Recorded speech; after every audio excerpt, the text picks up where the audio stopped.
Alright, here's another video of the 2011 KTM 250SX. I haven't really done a video on this in a little while. Bike's been running beautifully. Just got done with a trip at Brimstone several weeks ago and really chewed up the tire, but also noticed that my chain and sprockets are pretty much done by now. So I'm just going through the bike and giving it a little love. So you can see I've got a brand new Bridgestone intermediate train tire. I went with the exact same sprocket again. This is the old one, which wasn't too bad. You can see the teeth are starting to get chewed up a little bit. This one looks a lot nicer. But this twin ring has got a steel outer ring that has been pressed to a aluminum hub, so you get kind of the weight savings of aluminum, but also durability of steel. It's been a great sprocket, so I went with that again. I'm using primary drive 14 tooth front sprocket. And I've also got a 13 to go back to stock gearing if I don't like this. But this should give me a little bit more top end. And what I'm hoping it'll do is keep me from shifting so much, because when I ride, I'm just constantly rowing through the gears. And I don't know if it's a habit or if it's because it's a 252 stroke. But I just wonder if maybe I could benefit from some different gearing. So I'll try it out. And if not, I've got a 13 tooth sprocket that I can throw in. Chain. Chain has been really good. It's this DID ERT2, which is now ERT3. Kind of pricey. It's about a $100 chain. They used to be a little bit more than that. There's the new one. And there's the old one under it. The old one actually didn't stretch out from front to back, which is pretty amazing for a non-O-ring chain.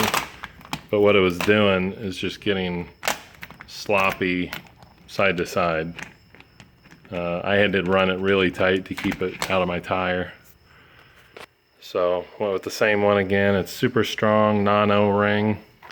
And for people that are kind of horsepower divas, they'll understand why you would want a non-O-ring chain.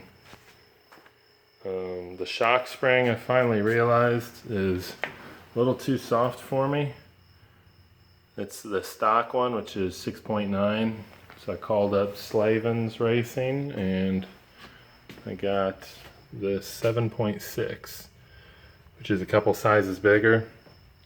My rider weight is, I don't know, 215 or so, which is just a little bit more than what the stock spring should be. The fork's already upgraded from 0.44 to 0.46. So I had addressed the forks. The forks are acceptable, but the shock was just bottoming out. And this fender, speaking of the shock, since I was bottoming out, this fender is a little flimsy. It's an aftermarket one. So I got this decal and trimmed the middle out of it so I can beef it up a little bit. And it actually really stiffened this thing up, because these are usually really thick decals. Otherwise, it's just the stock graphics on the bike. The rear brake master cylinder extender. You can see that as a tusk piece. It's actually really nice. I looked at this bike and could not understand how this big of an extension would fit, and come to find out it wouldn't.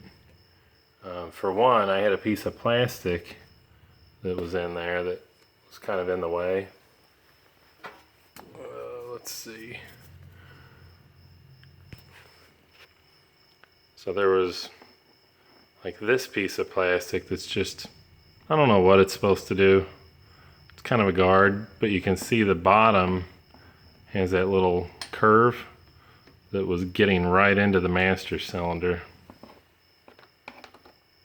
So it was kind of hitting it.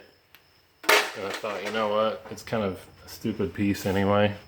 So I got that out of the way and then used a bunch of spacers up here on this front mount to move the pipe a little bit. So I got the pipe up just enough, and then I had to shim it back here on these 2 bolts.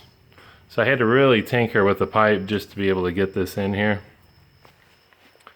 But you can see it does fit, and you can barely get the cap in and out.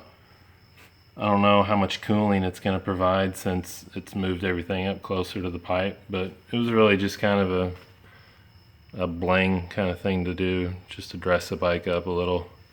Which, speaking of, I got that steering stem nut and then these little clicker adjusters, which are actually really sweet. Those are not Tusk, but that is. And you know, there was a time when you used to have to spend a fortune on this stuff, like these KTM reservoir covers. But now, you know, there's a lot of different options and stuff got a little more affordable. So, doing the new chain and sprockets, tire, some little doodads on the bike, and then also, oh yeah, these more orange doodads. Set of brake pads. My secret is out. These cheap Neutron pads are some of my favorites. They're about $10 a set.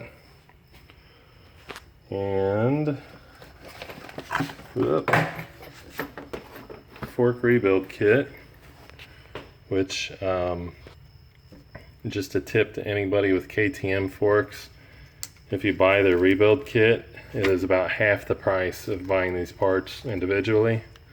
This kit's under $100. You'll be almost $200 buying this stuff separately. And these seals are SKF seals, which, let's see, where is it printed in there? There we go.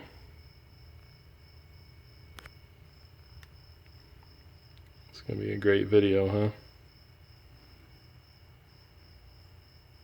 There you go. I think that says SKF. So these are just super slick seals. They really reduce stiction on the fork. They're just super nice. They're, I think, the only thing better than the original seals or than a knock kind of Japanese brand seal. And then I'm trying shock socks just to keep them nice. I got these, I was turned on to these from Scotty Winterstrom 501. He's sponsored by the company and has not blown a shock seal since he's used them. And that was about as much as I needed to know. So thank you, Scotty Winterstrom, for the tip. I'm suggesting those to all of my friends too. The good thing with these over the old traditional seal savers is they're Velcro, so you can take them on and off.